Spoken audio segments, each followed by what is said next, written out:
is it that we know about Saraswati today?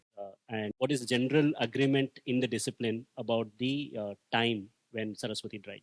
I think we do not have any other scientific evidence to identify this particular event. A lot of I just say that a lot of geologists and even hydrologists have worked on that, but there is no you know clue on this particular aspect.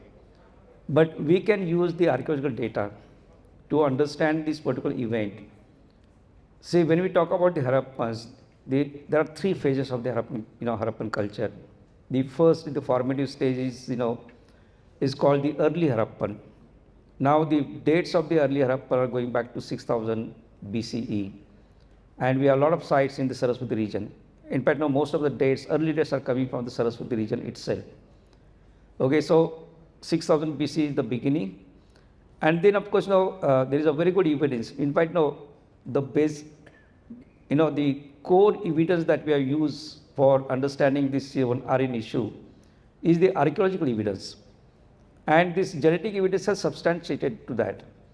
So the archaeological evidence clearly indicates that there's a big, maybe origin of the Harappan culture somewhere, in fact, in that region, and these people are growing gradually.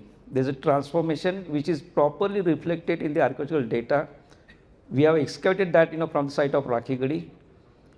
And one example I will tell you that Harappan town planning, or which are the Harappans are known for, that has not come suddenly. That has a very long precedence going back to 6000 BCE. In the early stage, people were living in small circular huts, maybe underground huts. In the next stage, we have actually found this evidence. In the next stage, they started living on the ground, in similar circular structures. Third stage, they started developing the typical Harappan structures, rectangular and squarish, and they started producing the building material like bricks, in proper ratio.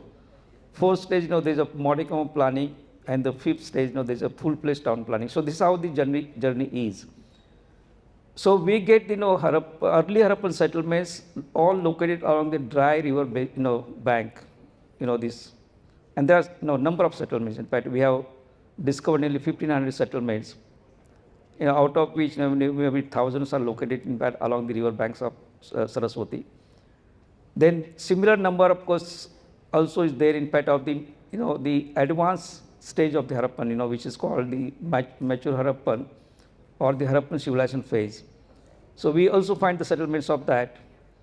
But the settlements of the late phase, after 1900 BC, they started going away from the river banks.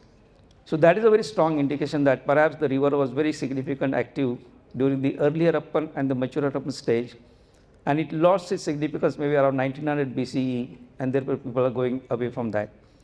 So the archaeological, investigation that we have carried out, very, intensive and extensive, research has been carried out in this respect, and we found a large number of Harappan settlements there, and that is the area, which is oftenly described as the area of the, the Aryans, or the, so-called the Rigvedic people.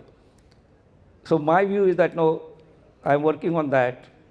This is just my view that, Harappans were the Rigvedic people. Because there's a description in fact in the Rigvedic text, and if you can match with the archaeological data, the Harappan data fits well. In fact, if I have time, maybe I can explain that also.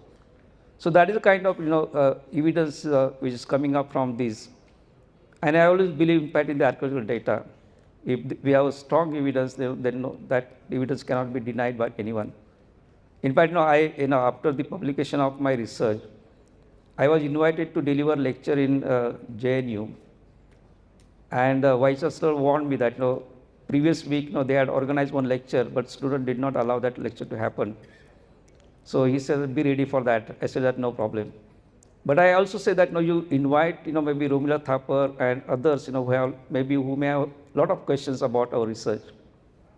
Nobody came, of course, but they had sent the students with some questions written, but after the lecture, everybody threw that, and then went away. Because when you have a strong evidence, and here, we have archaeological evidence, we have also, the genetic evidence, and the last, maybe he talked about the craniofacial reconstruction. We have done for the first time That is also first time research we have done.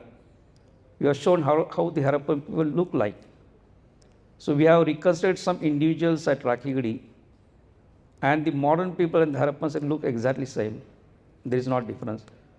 So when we look at this data from the Saraswati region, there is a continuity from 6000 BC till modern times, and that continuity is reflected in the archaeological data, also in the genetic data, and also in this human complexion data also.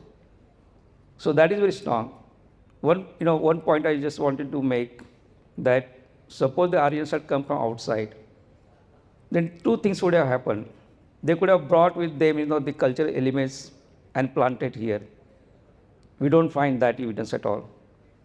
And secondly, there could have been a breakage impact in the genetic history of South Asia, if they had come in large scale. That has not happened. And therefore, we certainly reject this Aryan migration invasion theory. Right from the early stage, right from the beginning of settled life, these people had contact with outside world, and that is also reflected in the archaeological data. We find a lot of data from different regions. Also, in the Harappan population, maybe 30% is maybe typical South Asian genes, maybe, but remaining are all mixed up. In fact, maybe 2% Iranian, maybe 5% maybe Central Asian, 3% maybe West Asian. So mixing has happened right from the early stage. But the dominant gene, of course, is South Asian, and that has continued without any break for so many years. So this is the kind of evidence we are getting in fact in the Saraswati Basin.